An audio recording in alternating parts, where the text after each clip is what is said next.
Welcome back అమ్మా. Last వీడియోస్లో మనం బ్రేక్ కంటిన్యూ అవన్నీ నేర్చుకున్నాం కదమ్మా.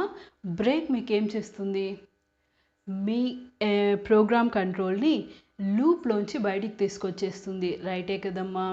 అయితే ఎగ్జిట్ ఏం చేస్తుందో ఇప్పుడు చూద్దాం, ఓకేనా? సరే, మీ ప్రోగ్రామ్ ఎగ్జిక్యూషన్ ఎక్కడి నుంచి స్టార్ట్ అవుతుంది? మీ ప్రోగ్రామ్ ఎగ్జిక్యూషన్ ఎక్కడి నుంచి స్టార్ట్ అవుతుంది? మెయిన్ ఎక్కడ స్టార్ట్ అవుతుందో అక్కడ మీ ప్రోగ్రామ్ ఎగ్జిక్యూషన్ అనేది స్టార్ట్ అవుతుంది, రైటే కదా.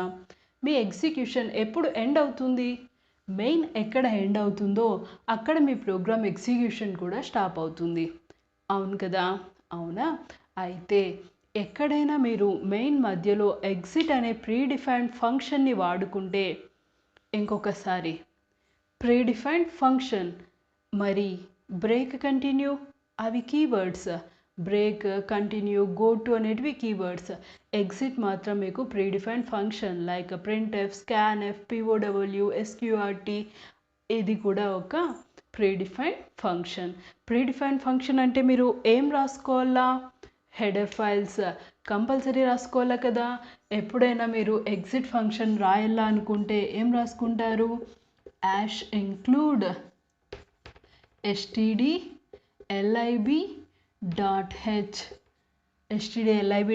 అనే హెడర్ ఫైల్ని రాసుకోవాలా ఎప్పుడు ఎగ్జిట్ వాడాలి అని అనుకున్నప్పుడు, ఓకేనా?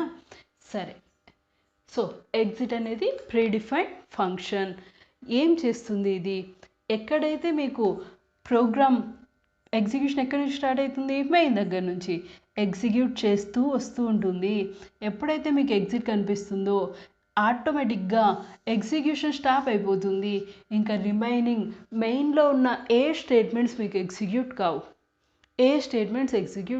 ఎగ్జిట్ అంటే ఎగ్జిక్యూషన్ని స్టాప్ చేయమని అర్థం, అవునా? సరే, మనం బ్రేక్కి కంటిన్యూకి కొన్ని కండిషన్స్ చెప్పాం. ఖచ్చితంగా లూప్ ఉండాలా, లూప్ లోపల ఇఫ్ ఉండాలా, ఇఫ్ లోపల బ్రేక్ ఆర్ కంటిన్యూ ఉండాలా అని, రైటే కదా. మరి ఎగ్జిట్కి అలాంటి రూల్స్ ఏమైనా ఉన్నాయా, లేదా డైరెక్ట్గా వాడేయచ్చా? ఎలాంటి రూల్స్ లేవు. మీరు డైరెక్ట్గా ఎగ్జిట్ పెట్టేసినా కూడా ఏమవుతుంది? వర్క్ అవుతుంది. లూప్స్ అనేటివి ఏం అవసరం పడవు. అండ్ ఇఫ్ పెట్టినా ఓకే, పెట్టకపోయినా ఓకే. ఇక్కడ చూడండి, ఇఫ్ కండిషన్ లోపల ఎగ్జిట్ ఉంది. ఇప్పుడు ఏమవుతుందో చూద్దాం. ఫస్ట్ ఇక్కడ నుంచి నా ఎగ్జిక్యూషన్ స్టార్ట్ అయిపోతుంది, ఇలా జరుగుతూ ఉంటుంది. ఈ కండిషన్ ట్రూ అయితేనే మీకేమవుతుంది? ఎగ్జిట్ అనేది జరుగుతుంది. ఒకవేళ కండిషన్ ఫాల్స్ అయితే అసలు ఇఫ్లోకి ఎంటర్ కాదు, ఎగ్జిట్ కూడా కాదు. రిమైనింగ్ స్టేట్మెంట్స్ అన్నీ ఎగ్జిక్యూట్ అవుతూ ఉంటాయి. మళ్ళీ ఇక్కడ కండిషన్ చెక్ చేస్తుంది. ఒకవేళ ట్రూ అయితే ఎగ్జిట్ అవుతుంది, లేదు అంటే బయటికి వచ్చేస్తుంది, ఓకేనా? బయటికి వచ్చి నార్మల్గా మెయిన్ ఎగ్జిక్యూషన్ క్లోజ్ అవుతుంది. సో సరే, ఎగ్జిట్ బాగానే ఉంది. దాంట్లో ఉన్న 0, 1 ఇవి ఏంటివి? ఇది ఎగ్జిట్ పొజిషన్స్ని డినోట్ చేస్తుంది, ఏ పొజిషన్స్లో అది ఎగ్జిట్ అవుతుంది అనేది, ఓకేనా?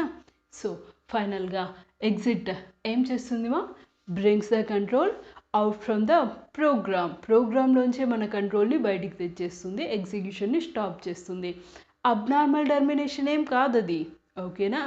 Exit function predefined function. ఎలా ఎగ్జిట్ అవ్వాలి అనేది దాంట్లో కోడింగ్ చేసి పెట్టి ఉంటారు, కాబట్టి అబ్నార్మల్ టర్మినేషన్ అయితే కాదు, ఎగ్జిట్ నార్మల్ టర్మినేషనే, ఓకేనా? With if or without if exit అనేది మీరు యూస్ చేసుకోవచ్చు, ఏం ప్రాబ్లం రాదు. నేనేం దీనికి ఎగ్జాంపుల్స్ చెప్పట్లేదు ఎగ్జిట్కి, జస్ట్ సింటాక్స్ చెప్పానమ్మా. మనమే వాడదాం ఎగ్జిట్ని. కాకపోతే ఇప్పుడే కాదు, చాలా రోజుల తర్వాత ఫైల్స్లో చూద్దాం ఎగ్జిట్ని, ఓకేనా? రాయొచ్చు ఇప్పుడు కూడా ఒక చిన్న ప్రోగ్రామ్ హాయ్ బాయ్ పెట్టి, అవసరం లేదులేండి, సింటాక్స్ ఒకటి గుర్తుపెట్టుకోండి, మళ్ళీ చూద్దాం, ఓకేనా?